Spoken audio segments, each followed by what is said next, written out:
So, I wanted to give people an alternative to some of the oils I mentioned. So, I've been studying food and how it affects my body for years now.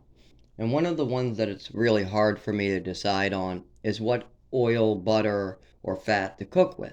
You got canola oil, you got vegetable oil, you got margarine, what's vegetable oil that's been hydronized, I call it, but there's a full, that's not pronounced properly.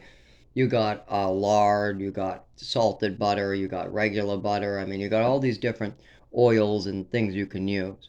But there's one I haven't mentioned that on my research shows to be one of the healthiest choices that you can use, and that's coconut oil.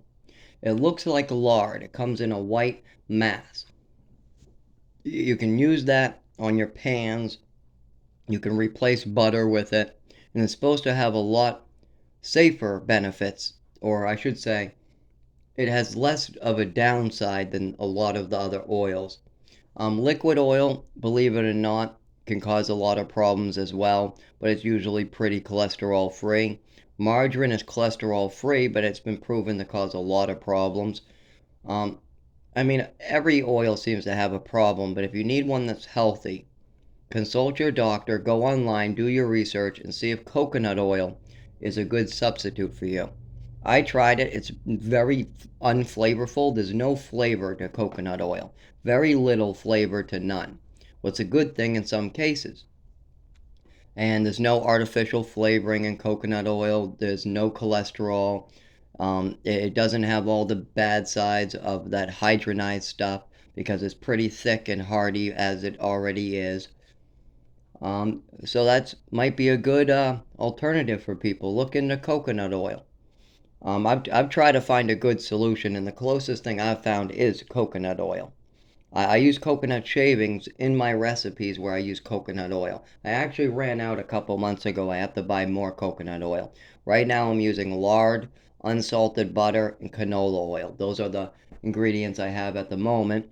I'm not too happy with the canola oil or the lard, but the lard is giving me a lot of energy and seems to be helping me in ways. So I'm going to keep on that. As well as I was having heart problems and cardio problems from the mold in my house way before I started using lard. So, yeah, I mean, if you just grease a pan with it once in a while, use everything in moderation, then your doctor should be like telling you it's okay.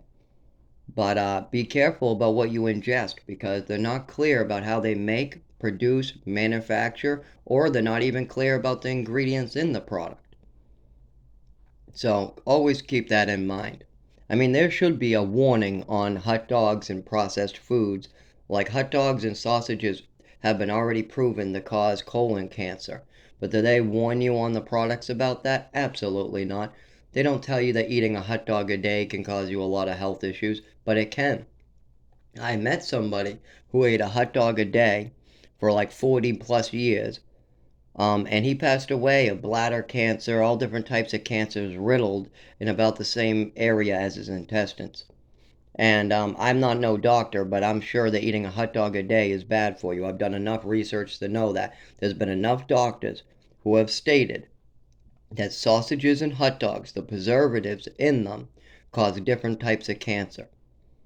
And so eating a hot dog a day, bad for you. Eating one a month, okay. It's okay. Eating one hot dog a year, moderation is key. Great. Yeah, one hot dog a year on 4th of July is not going to kill you.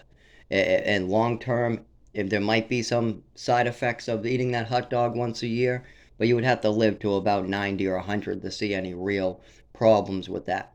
But when you eat a hot dog a day or a sausage a day, that will cause problems. You got to keep moderation always in your mind. Fish oils are also can be very handy and very healthy to cook with, but they will make your food taste fishy. So if you're cooking something like a haddock, you can use natural fish oils in the pan to cook it with.